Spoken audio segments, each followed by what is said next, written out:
Wildberries'ке 20 000 сом акча менен чыкса болобу деген суроонун жообуна тартылган видеодо колуңдагы 20 000 сом акча менен садовод же дордойдон оптом баада товар алып киргизсең болот.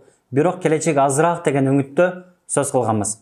Бул видеонун пикир бөлүмүнө Кенжеша Кукчаева аттуу мекендешибиз бир таанышым уже Wildberries'ке товар киргизип сатып жатат. Москвада садоводдон алып деп пикир калтырган. Баштап калтырган комментарийиңизге чоң рахмат. Анткени сиздин комментарийиңиз жаңы бир видеонун тартылышына себепчи болду. Эми маселенин өзөгүнө келсек. Видеодо садоводдон же дордойдон оптом баада товар алып, аны Wildberries'те сатса болбойт деген ой айтылган эмес.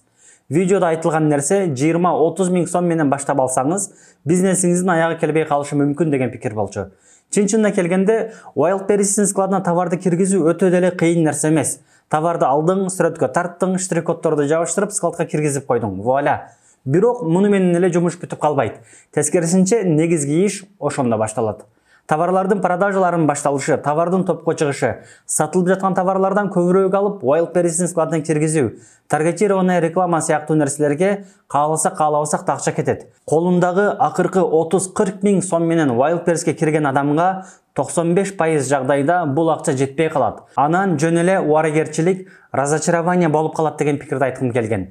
Эми сөз учугу келгенде садовод же дордойду кантип өзүбүздүн пайдабызга жакшы мүмкүнчүлүк катары колдоно алабыз айта кетейин. Балким бирөөлөргө бул пайдалуу болуп калат. Мисалы сиз товар для дома категориясынан бир товар сатам деп жатасыз. Айталы чайник.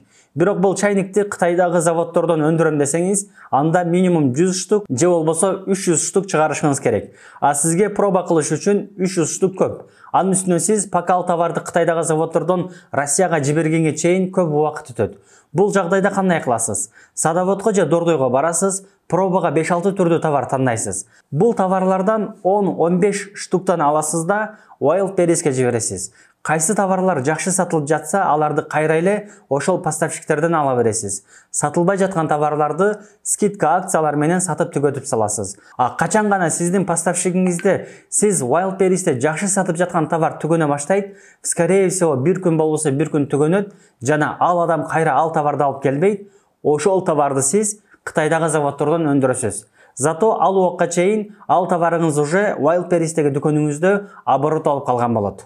Жыйынтыктап айтканда, садовод, дордой сыяктуу оптум соода кылган базарлар тест кылып көрүү үчүн бизге аябай жакшы мүмкүнчүлүк. Бирок биринин артынан бирин проба кылып, 5-10 товарды Wildberries'те сатып көрүү үчүн 20-30 000 сом акча жетпей калат. Бир мурунку видеодо айтылган бул эки нерсенин маанисин туура түшүнүшүбүз керек. Ой пикир суроолоруңуздар болсо комментарийге жазыңыздар. Баарын окуйм, колумдан келишинче жооп берем.